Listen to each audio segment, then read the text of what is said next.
Yeah, thanks, guys, and thanks for that first carrier update of the day. And that's exactly right. We're here with Chris Richards from Steam Logistics. He's the Director of International Sales.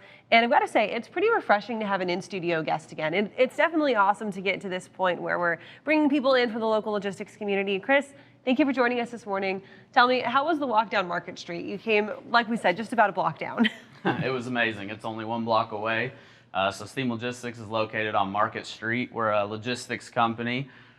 We focus on international, drayage, and domestic. So it's nice to be able to come over here and join FreightWaves as well. Yeah, and you're talking to us a lot today about maritime and kind of the way that things are still incredibly hot in the maritime industry, no matter where you're looking.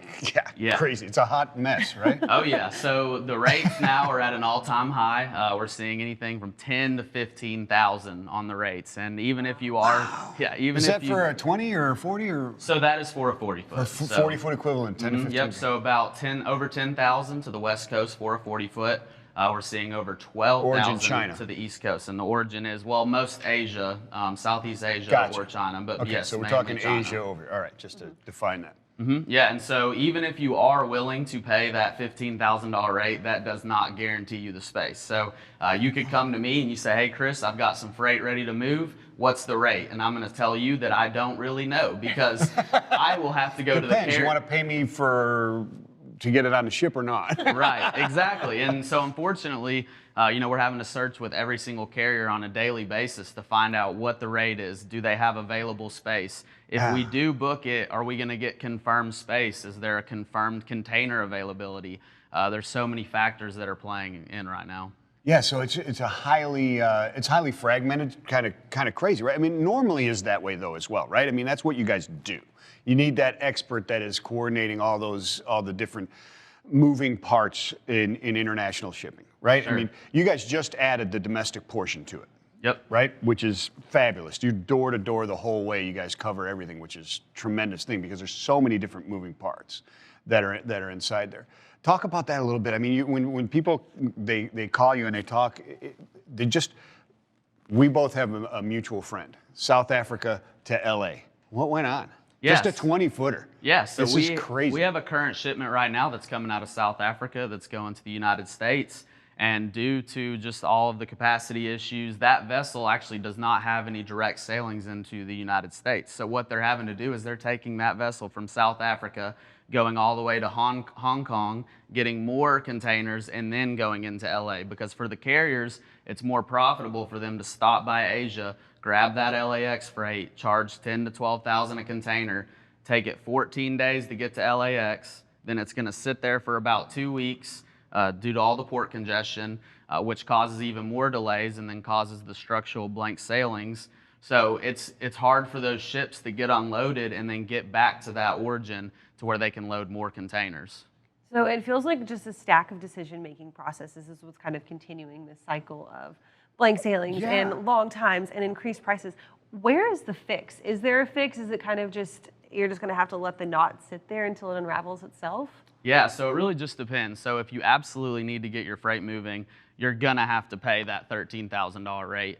And that's, as unfortunate as that is, it's an auction at this point. It's whoever is willing to pay more. And the problem is you have this serious backlog of all these huge importers that sign these fixed rates with the carriers, right? But the carriers are not honoring those fixed rates. So they have a choice. Are they going to let it sit there and they're going to wait until the carrier will give them this fixed space? Or are they going to just try to move it on a spot or a premium? Now, spot rates, you're not even going to get on the vessel with a spot rate. You have to pay that premium, and even now the carriers are telling us that June is completely full. Wow. So even if you are willing to pay that $15,000 rate, you still can't even get on the vessel. So at this point, it just really depends. Do you need your goods? Do you need to move it by air freight? Are you willing to pay that $15,000 rate? Are you willing to wait to see when you can get that space? Right now, there's multiple decisions that have to be made.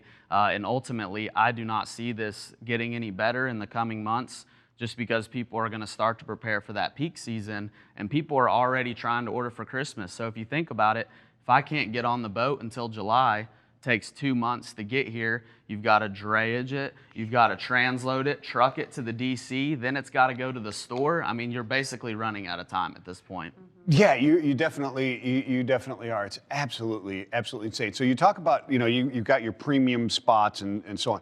We were talking about FAK and how they release FAK spots or capacity. What can you dig into that a little bit? What is that? I've Yeah. never heard So that term basically, before. what's I happening? know what FAK is in LTL, but in the terms of capacity, what is that? Yeah, so basically you got your three categories. You have your fixed rates, you have your spot FAK rates, and then you have your premium rates. Okay. So you either sign a contract and you have your fixed, and in the past you just moved on FAK spot. Right. But now recently the carriers realized, oh, well, we can charge a premium. Okay. So now the premium beats out that FAK space. So the FAK isn't the middleman anymore. Right, so basically. It is your next step, and then maybe we'll throw an FAK in there as like a fire sale at the last second. Right, so for example, I had a customer today. They have 3 containers they need to move. The carrier said, if you book 2 on premium on this $12,000+ rate, we'll give you 1 FAK. So at least it averages out the price a little bit, but ultimately you're just basically paying that premium rate on all 3. They've just found a way to average it out to make it look a little bit better.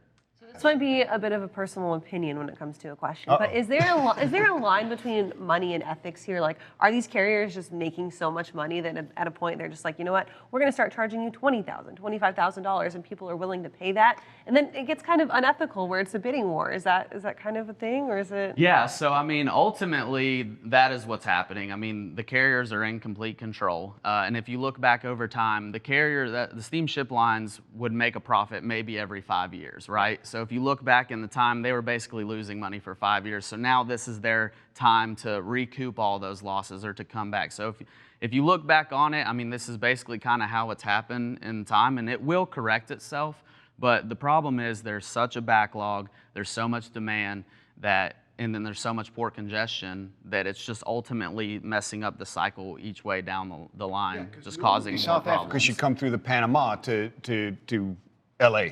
Correct, yeah. Or So come to the East Coast and truck across. Right, Talk yeah. about that. What's the difference there? I mean, Yeah, so I mean, if you think about it, South Africa and the United States on the map, they're pretty close to each other, I guess you could say, but as opposed to going around the world to China and then to. But the problem is the carriers, once the Suez Canal issue happened, 400 boats either had to reroute or they got backlogged, creating even more disruption in the schedules, right? So more vessels are later, they arrive later to these ports. Maybe they'll just omit a certain port. Maybe they won't go blank there this anymore. sailing or that port or whatever. And so right now it's more of a structural blank sailing as opposed to the carrier announcing it, because it's happening from the port congestion. It's happening from the delays from the Suez Canal, which is causing the rates to rise and then the space to be very limited. Yeah, it's not the blank sailing we saw last year around this time when they figured that nothing was going to ship. Right, Because exactly. of COVID. Gotcha.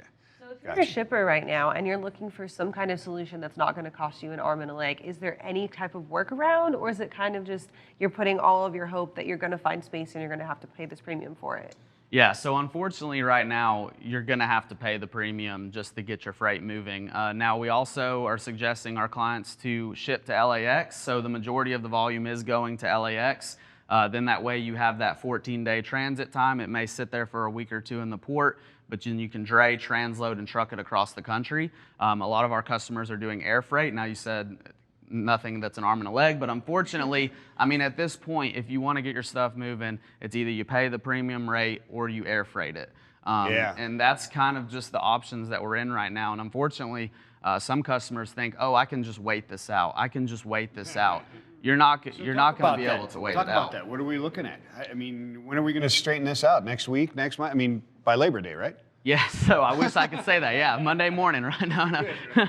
No. So, I mean, I think that this is going to continue for 2 months. As soon as they start to get that backlog of all that fixed space that people were kind of waiting on in the backlog of the containers, once they start to clean that up, once the demand starts to go down a little bit, just from last month, they said the month over month imports actually decreased 6% to LAX, but just due to all the port congestion and just everything else that's happening, it's still just creating this ultimate backlog. That 6.6, is that less demand? Because yeah, so it was really just the capacity. There's not enough capacity, right? Okay, the demand is still there, but yeah, you because can't I'm looking at it going, man, the demand, it's not dropping. That's right, for sure. Exactly. It's strictly due to the capacity. I can't get on the boat. I can't get it in the United States. Yeah. And so obviously this is a big stress on the system, but talk about the stress that it kind of puts on you guys as the people that handle this for your customers. Are you guys dealing okay with it, or is it a battle every single day to try and find help for your customers and find these solutions? Of course, yeah. I mean, it's definitely a battle, but it's also just having empathy. I mean, everyone's in the same boat. I hate to say it like that because we're not even on the boat, but basically, I mean, that is where we are at. I mean, everybody's standing on the same dock. Exactly. Everybody, yeah. Everybody is sitting right there. So, I mean, we're all in this together, right? And I'm here to provide solutions. I stay up late at night. I'm speaking with our partners in Asia every single night, just asking for solutions, right? And I'm willing to do everything I can to help out. So, you know, like I said, what we're suggesting to our customers is just obviously have empathy. This is happening to everybody, but also just understand that this isn't going to go anywhere anytime soon, and that people need to act now, or else they will be hurting down the line. Yeah. So where do you see rates going higher? Yeah, so I got some rates this morning. About fell out of my chair. It was about $15,000 for a 40-foot. For a 40. And so Asia to West Coast? Asia to East Coast was the 15,000. Now the West Coast was about 12,000. So, but you know, you're talking last year. I mean, there was rates that I was sending to customers that were $1,800, $2,000 for a 40-foot from China to the West Coast. Yeah, you're talking about a spread of $3,000 east to West Coast, right? The difference? Yep. That's more than the total sailing was a year ago. Right. The spread is more than the sailing was. Absolutely incredible. Incredible. Where do people go to get this great advice? I mean, they obviously need it. You guys got the ocean, the international figured out, and domestic as well. You guys have the pedigree for domestic, and glad to see you guys have that. Where do people reach out and Yeah, get some, so you can go advice? to steamlogistics.com. I'm on LinkedIn, Chris Richards. You can reach out to me at my email address. It's chris.richards@steamlogistics.com. And like Michael mentioned, we're here to help with international, drayage, and domestic needs. Excellent. Awesome. Thank you so much. We'll have you back again real soon, my friend. Yeah, Thank you. Not a far journey at all. Thanks for being here again, Chris.